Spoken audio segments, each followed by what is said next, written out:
Hello বন্ধুরা, আশা করি সকলেই ভালো আছেন। আমিও ভালো আছি। লাইভে চলে আসলাম সকালবেলা। কিছুক্ষণ পরেই হয়তো কোর্টে রওনা দেব। আমার চেম্বার ময়মনসিংহ জেলা জজ আদালত সৈয়দ নজরুল ইসলাম ভবন। অনেকেই অনেক ধরনের প্রশ্ন করেন। আমি একটা স্টিকার দিলাম উপরে। আজকের লাইভে কেউ যদি বিয়ে সংক্রান্ত বিষয় নিয়ে প্রশ্ন করেন, যারা বিয়ে কিভাবে করবেন বা বিয়ে ডিভোর্স কীভাবে দিবেন বা বউ পরকীয়া করলে বা স্বামী পরকীয়া করলে কি করবেন, এইসব যদি কোনো প্রশ্ন থাকে তাহলে আজকের এই লাইভে প্রশ্ন করতে পারেন। এছাড়া আপনারা জানেন যে আমি সিভিল মামলা করি, জমি সংক্রান্ত মামলা, জমি নিয়ে মারামারি, জমি দখলের হুমকি বা জমি রেকর্ডে ভুল বা অন্যের নামে রেকর্ড হয়েছে, দলিলে ভুল হয়েছে, সেগুলো সংশোধন করার প্রয়োজন পড়ে, অথবা অন্য অলরেডি দখল করে নিয়েছে 10-15 বছর হয়েছে, মামার বাড়ির সম্পত্তি কিভাবে আপনি পাবেন বা দাদার বাড়ির সম্পত্তিতে যে গণ্ডগোল রয়েছে সেগুলো কিভাবে পাবেন, এগুলোও প্রশ্ন করতে পারবেন। আমি লাইভে যে বেশিক্ষণ থাকবো তা না। যদি বাংলাদেশের বিভিন্ন অঞ্চল থেকে কিন্তু আমার কাছে প্রশ্ন করা হয়, এই যে ময়মনসিংহ অথবা ঢাকা, সিলেট, ময়মনসিংহ অথবা আপনার চিটাগাং, রাজশাহী, খুলনা, রংপুর, দিনাজপুর, যে কোনো অঞ্চল থেকে কিন্তু প্রশ্ন করতে পারেন। এছাড়া দেশের বাইরে লন্ডন, আমেরিকা, কানাডা, জাপান অথবা মধ্যপ্রাচ্যের দেশ সৌদি আরব, আপনার কুয়েত, তারপরে ওমান এবং জর্ডান, ইয়েমেন, সিরিয়া, যে কোনো কান্ট্রিতে আমাদের বাঙালিরা রয়েছেন এবং এইসব অঞ্চলে রয়েছেন, তারা কিন্তু বিভিন্ন প্রশ্ন করেন।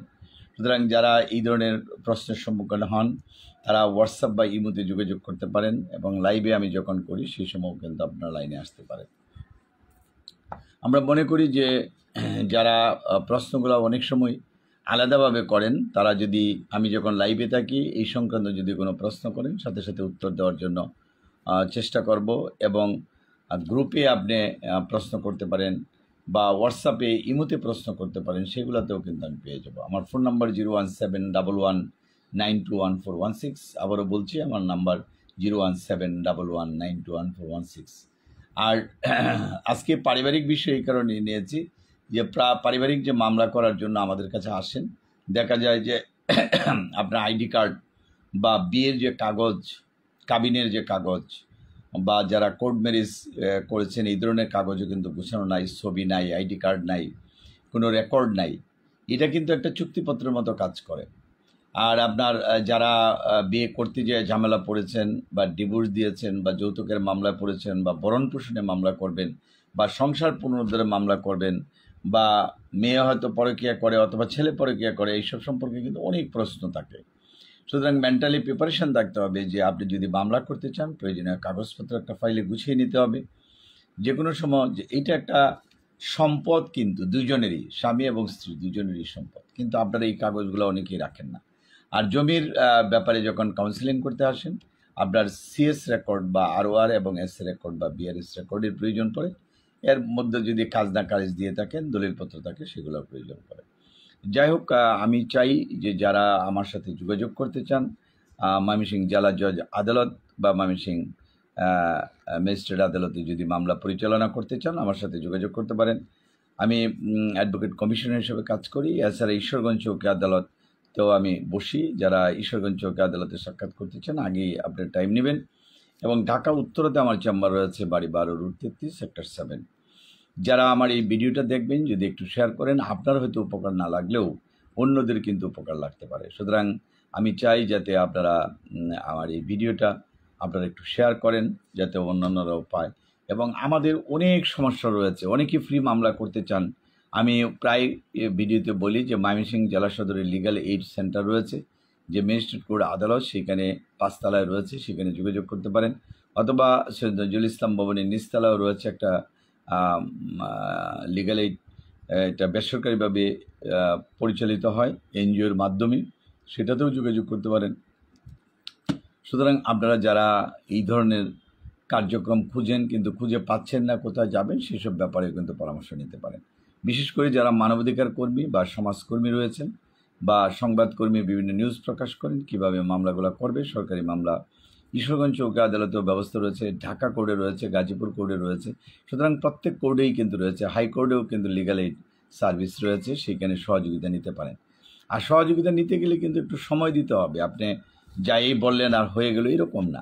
যারা মামলা করতে চান তারা সপ্তাহে একদিন অন্ততপক্ষে বার করতে হবে মামলার পরিচর্যা করার জন্য, অথবা মাসে একদিন বা 2 দিন টুক সময় হলে হবে, বা 2 মাস পর পর একদিন সময় আপনাকে বার করতে হবে।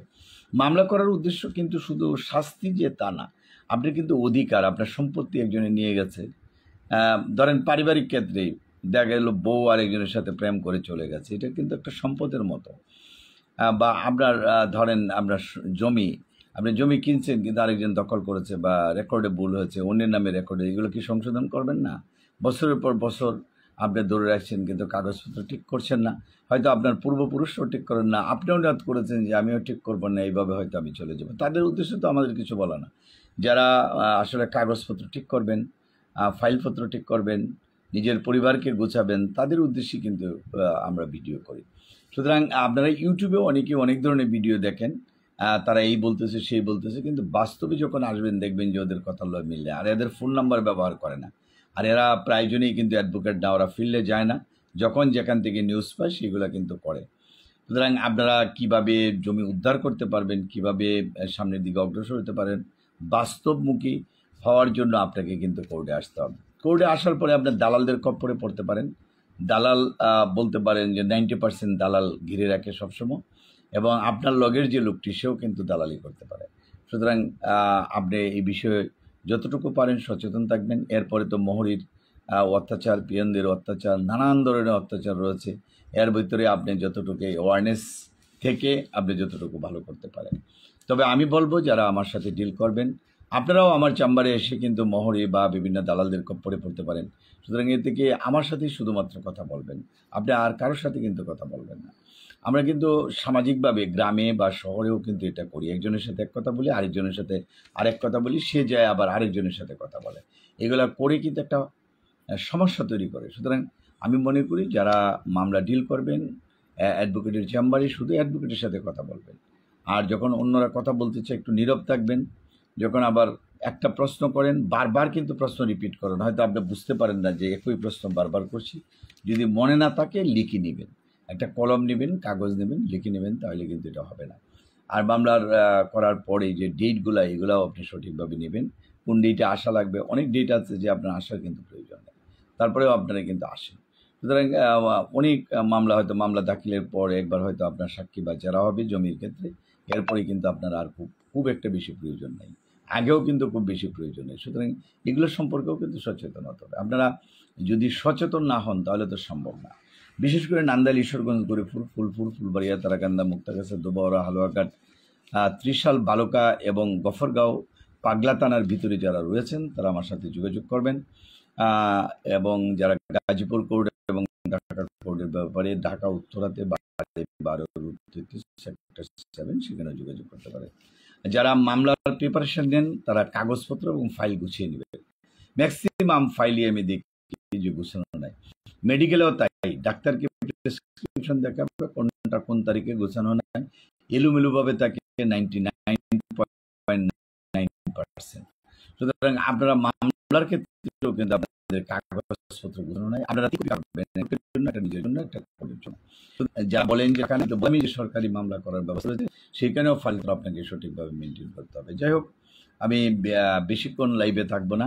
যদি কারো কোনো প্রশ্ন থাকে বা তাহলে আপনি কমেন্ট বক্সে প্রশ্ন করবেন, সম্ভব হলে এটার উপরে ভিডিও তৈরি করব এবং উত্তর দেওয়ার জন্য চেষ্টা করব। আর সরাসরি আমরা হোয়াটসঅ্যাপ বা ইমোতে যোগাযোগ করবেন। আমার ফোন নাম্বার 01711 অথবা 01711921416, এই নাম্বারে কথা বলবেন। আজকের ভিডিওটা এখানেই শেষ করতে যাচ্ছি।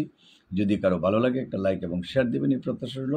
এবং আপনাদের জন্য দোয়া করি, যারা আমার এই ভিডিও ওয়াচ করেন তাদের জন্য দোয়া করি, যারা করেন না তাদের জন্য দোয়া করি।